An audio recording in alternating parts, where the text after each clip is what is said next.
Have you ever wondered what actually keeps a company from collapsing overnight? I mean, it's not just about great sales or clever marketing. Nope. There's this hidden function, an unseen engine, working away behind the scenes. And in this explainer, we are going to pull back that curtain and look at the absolutely critical role of corporate treasury. And this really gets to the heart of the problem, doesn't it? We're often made to feel like we're missing something obvious. So today, we're going to break this all down in a way that just clicks, so you can finally see the whole picture, clear as day. So, here's our roadmap for today. We're going to start with a simple piggy bank lesson. Then, we'll journey through the timelines of money, past, present, and future, to see how decisions really get made. We'll drop into the trenches to see Treasury in action, learn to think like a treasurer, and finally, really understand why it's your company's ultimate survival engine. To get our heads around how a billion-dollar company works, we first have to understand a 10-year-old's pocket money. Yeah, it sounds almost too simple, but trust me, the basic principles are exactly the same. So let's meet our expert for today, Ria. Her little world of ice cream and comic books, well, it holds the secret to corporate financial health. So pay close attention to how she manages her small, but for her, very crucial budget. She's got this super simple 3-step system. First, she writes down where all her money goes. You know, she keeps a record. Second, she peeks inside her piggy bank to see how much she has left. And third, based on that, she makes a decision about the future. Can she buy that new toy, or does she need to save? Okay, and here is where it all connects. Ria's simple world maps perfectly onto a huge corporation. Writing everything down, that's your accounting department. Checking the balance, seeing how she's doing, that's finance. But that crucial, forward-looking decision about whether she can afford that toy tomorrow, that right there is Treasury. And this brings us to a really key concept. These 3 functions, they don't just do different things. They actually exist in different timelines. They're looking at your company's money from completely different points in time. So first up, you've got accounting. Think of this department as the company's historian. Its job is to look only at the past and record with perfect accuracy every single financial event that has already happened. It's basically the company's diary. Then finance comes along. They take that diary from accounting and they become the storyteller.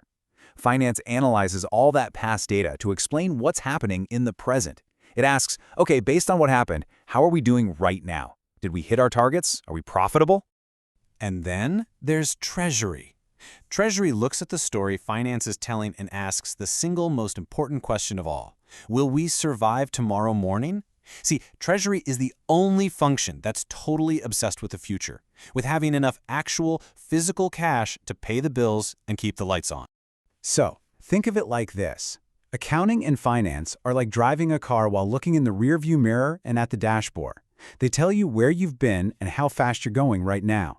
But Treasury is the one looking through the windshield, scanning the road ahead for any potholes or dangers. Now, you'd probably think that the flow of information is pretty logical, right? It goes from the past to the present to the future. But in the real world, when it comes to high-stakes decisions, it's actually... If you open a textbook, it's going to tell you that this is how it works. Accounting makes the reports, finance analyzes those reports for cool insights, and then Treasury takes action based on that analysis. It all seems very neat, very linear, very clean. But here's how it really goes down. The most critical decisions almost always start with Treasury asking a future-focused question, like, hey, can we actually make payroll on Friday? Then finance scrambles to analyze the impact of different options, and accounting? They just record whatever decision gets made in the end. The future dictates the present, not the other way around. Okay, so let's get out of the textbook and into the boardroom and see what this looks like when the pressure is really on. This is where Treasury really earns its keep, in real time. So, just imagine this scene. It's Monday morning, 9:05 a.m. The CFO walks in, they don't look happy, and they ask this one single question. And a lot could be riding on the answer. So, what happens? Accounting can only talk about the past. Their answer is, our books are closed as of yesterday. Not helpful. Finance can only talk about the plan, while the budget says we should be okay. Also not helpful. But Treasury gives the immediate, actionable truth. We have 42 crore available right now, but 18 crore of that is blocked.